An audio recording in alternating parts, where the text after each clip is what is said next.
So the game is called How Many Games? And the first question I have for you is, how many games will Colorado win?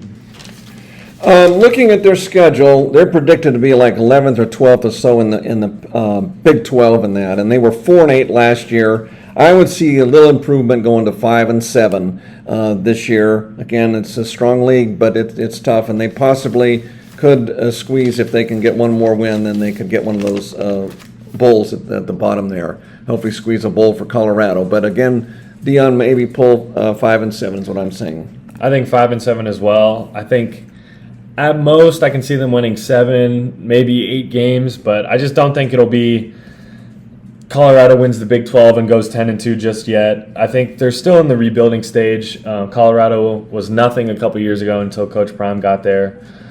Next up, how many games will Oklahoma win?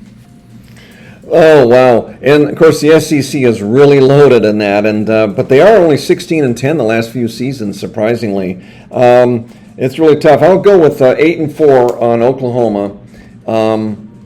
They were finished 12th in the nation, and if they had been in the playoffs last year, they would have gotten bumped because that 12th place team would have to give away to this G5 team. So 8-4, I'm guessing. Of course, the SEC is so rugged they could drop maybe to 6-6 possibly, but I think 8-4. I think possibly OU could do it. Yeah, I'll have to go 7-5 for my prediction, but I do think their ceiling is about an 8-4 team. I just think their staff and their team is just going to have to get used to the SEC a little bit more. I think Texas is a little bit more well-equipped for the SEC. And then for the next team that we'll look at, along with OU, they have a really tough schedule. And this question will be, how many games do you think the University of Florida will win? This is also a real challenge. Of course, they mentioned you had Miami. They hadn't played Miami for years, and they got them on the schedule. Miami's got a really good team. So, again, it's so rugged there in the SEC. It's probably going to be 5-7. It's going to be tough. And then if they can possibly get warm, they squeeze a bowl too. But it's going to be tough in that rugged SEC. Yeah, this morning I saw Florida, and why I kind of wanted to do this segment. Their over-under for wins in this season is 4.5. Which, I mean, you don't really think of Florida as like a super powerhouse for football. I mean, they were in the early 2000s, but I mean, 4.5 wins, like that just kind of surprised me. I think they'll be just above that at 5-7, but I really can't see them like winning 3 or 4 games just because it's such a tough schedule, and they're one of their biggest offseason acquisitions was DJ Lagway, a freshman quarterback. So, I mean, it'll kind of take time for him to get used to the system and get used to the speed of the college game. So I think Florida will be good just in a couple years when he's an upperclassman. And then for the last question of this segment, how many games until we see Arch Manning, the illustrious backup quarterback for Texas, how many games until we see him?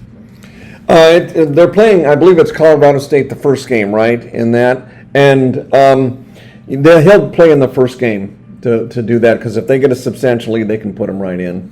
Yeah, I think for me, my answer was either the first or the third game. I think if it's a blowout, he's going to play. I don't think I see him playing week 2 at the Big House against Michigan, just because I think it'll be a really close game, and maybe we'll see him not week 1 or week 2, but I definitely think we'll see him in week 3 when they play UTSA, just because I think Texas is going to win those games pretty mightily.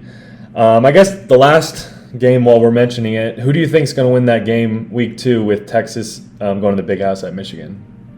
Oh, that's going to be like a prelude to a playoff. It's basically like a playoff game.